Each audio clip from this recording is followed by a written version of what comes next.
In the name of Allah, the most gracious, the most merciful. Assalamu alaikum wa rahmatullahi wa barakatuh. We have today a new lesson for the third grade, for the third secondary grade. The subject is English, second semester, revision, Unit 2, Megagar 6.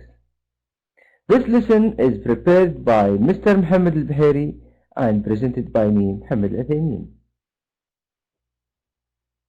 In this lesson, you will revise new words and revise making a good summary and revise the usage of present perfect simple and present perfect progressive.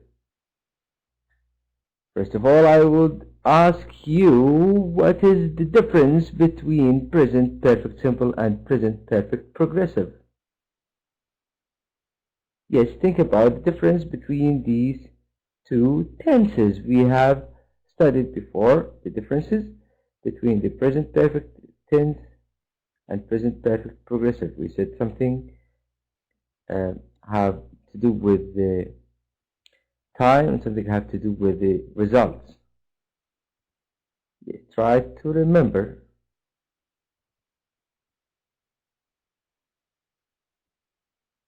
You have a few seconds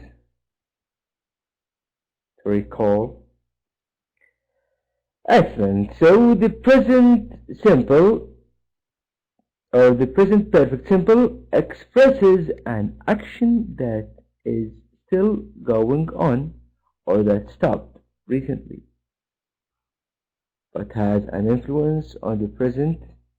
It puts emphasis on the results, while the present perfect progressive expresses an action that recently stopped or is still going on. It puts emphasis on the duration or course of the action.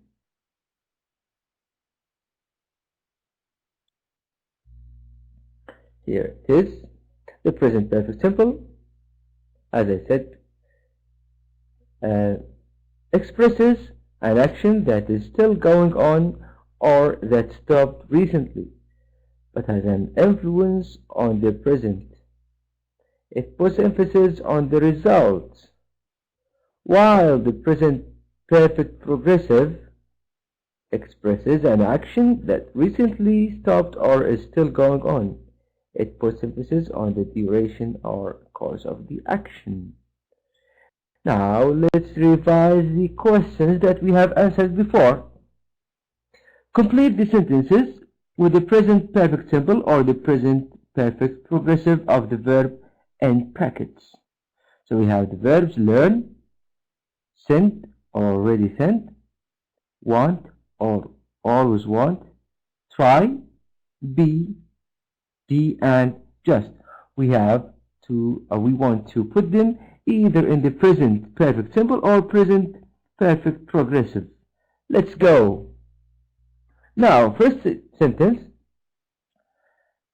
Jeremy learned Spanish ever since he was in primary school. Since he was in primary school. So here we emphasizing the duration. So the answer will be has been learning. Jeremy has been learning Spanish ever since he was in primary school. Number 2. Sarah wants a job as a teacher and blank already sent an application to a local school. So here we emphasize what the result. So we don't use the present perfect progressive. We just use the present perfect simple. So we use with Sarah, we use have or has, use has. So Sarah wants a job as a teacher and has already sent an application to a local school. Natasha always want to be a doctor no duration, no course. So has what? Has always wanted, has always wanted. Number 4, I try to get through to my dentist all day. All day, here we have duration, but it seems has not end today. So we use the present perfect progressive, have or has been verb ing. So we say, I have been trying. I have been trying. 5. Majid never be late before, so there must be something wrong. So now the emphasis is on the results. So Majid has what? Has never been. Has never been. Okay, now been. We said that we use been with the present perfect progressive. Now, what's happening here? Why we didn't add ing here? Why we used been only? So actually here it is present perfect simple, not present perfect progressive. With present perfect progressive we add have or has, then the verb ing. But this is the past participle of be. So we just used the past participle of be. Majid has never been late before, so there must be something wrong. 6. How long it be since. The duration. Easy now. We can say what? How long has it been? How long has it been since you last visited your grandparents? Finally, number 7, I just finished doing my homework and I'm exhausted. No duration, just results. I have or has. With I we use have. I have just finished. I have, not has, sorry, there's a mistake here. I have just finished doing my homework.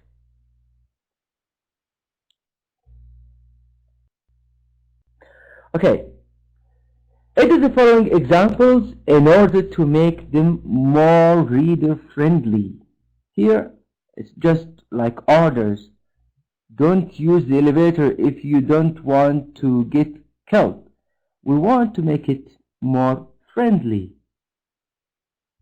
You have answered this before. Try to remember, what did we say to answer this?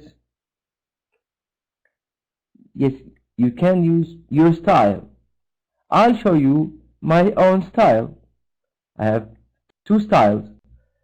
Whatever you do, avoid using the left as there might be a power failure.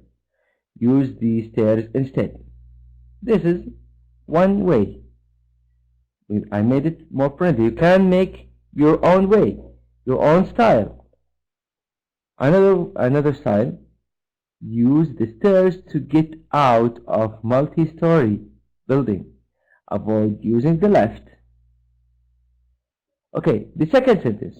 Don't leave any of your children behind. We want you to make it more reader friendly. Yes, you have seconds. Think about it.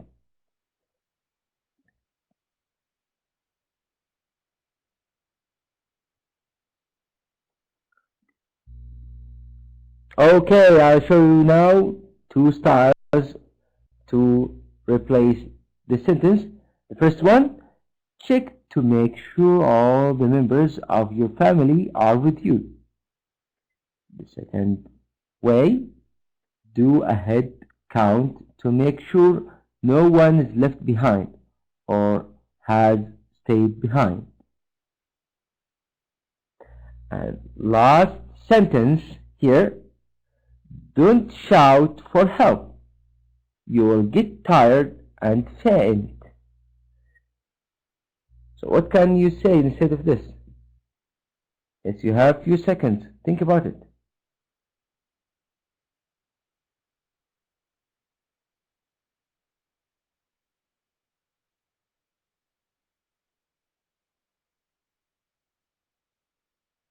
Excellent. I think that you made your own sentence. I'll show you my sentence.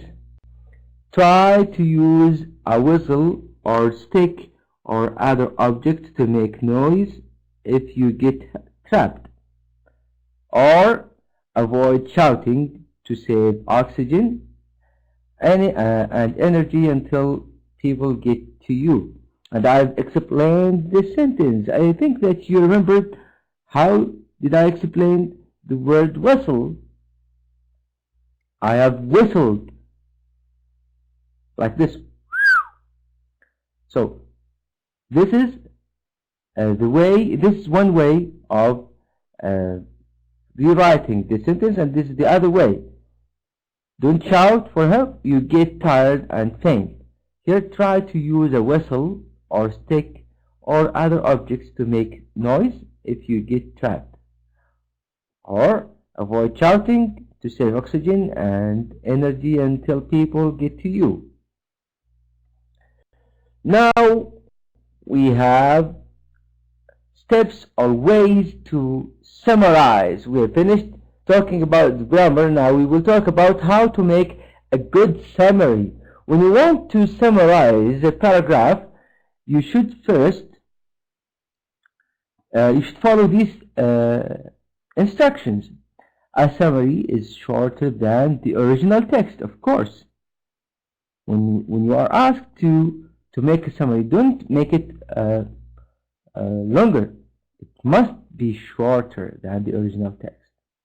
Number 2, a summary contains the main ideas of the original text. A summary contains the main ideas. It should have all main ideas. You shouldn't avoid or ignore any main idea. You should include most, if not all, main ideas of the original text. Number 3, summary doesn't contain opinions or commentary by the summarizer.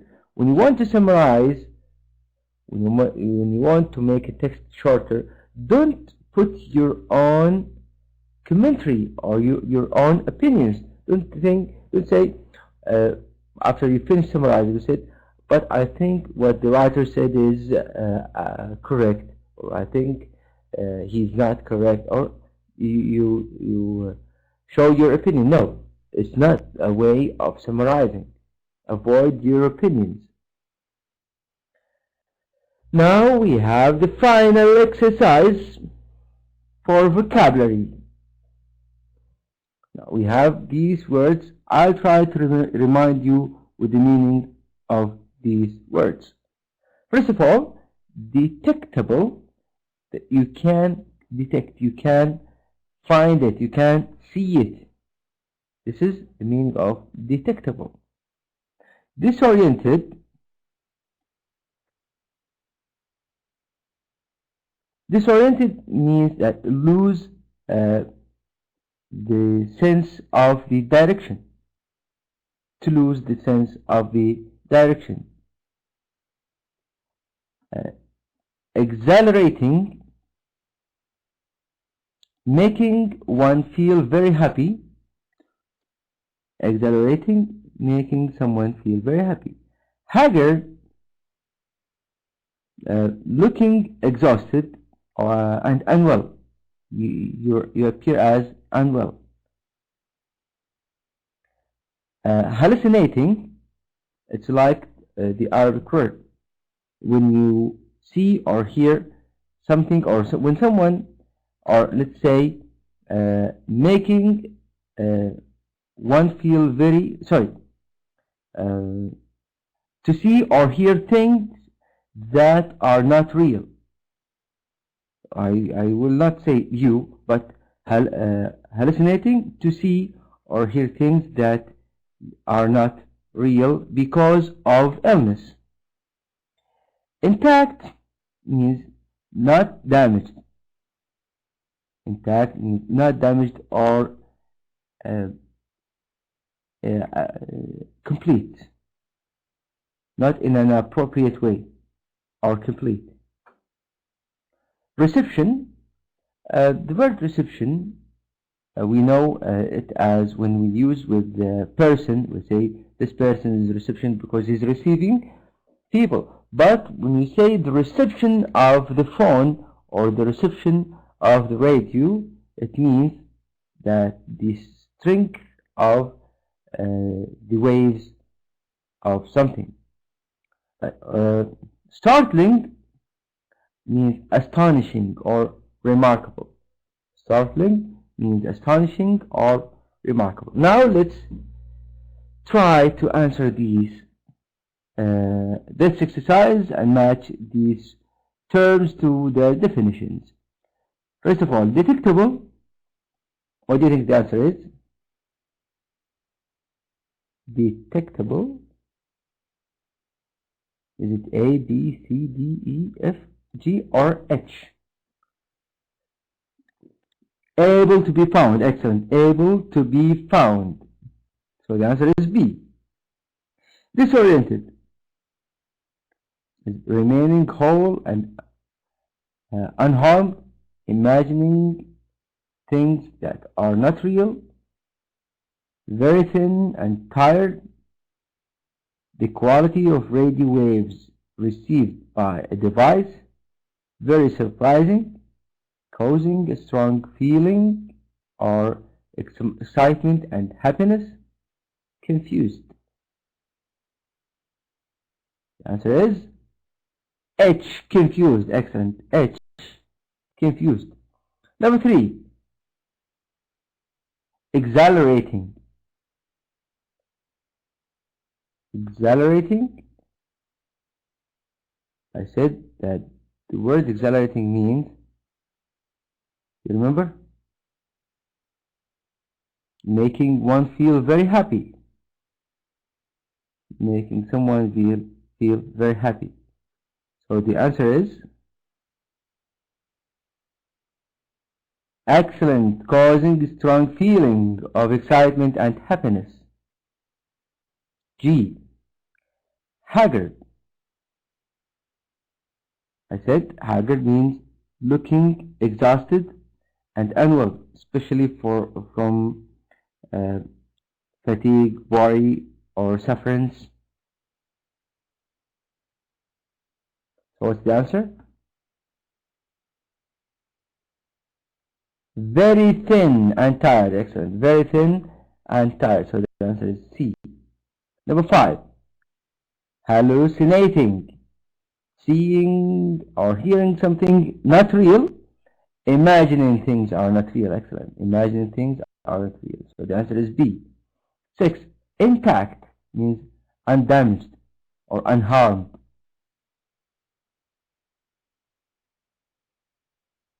What's the answer? Remaining whole and unharmed. Excellent. Remaining whole and unharmed. Reception, it's easy.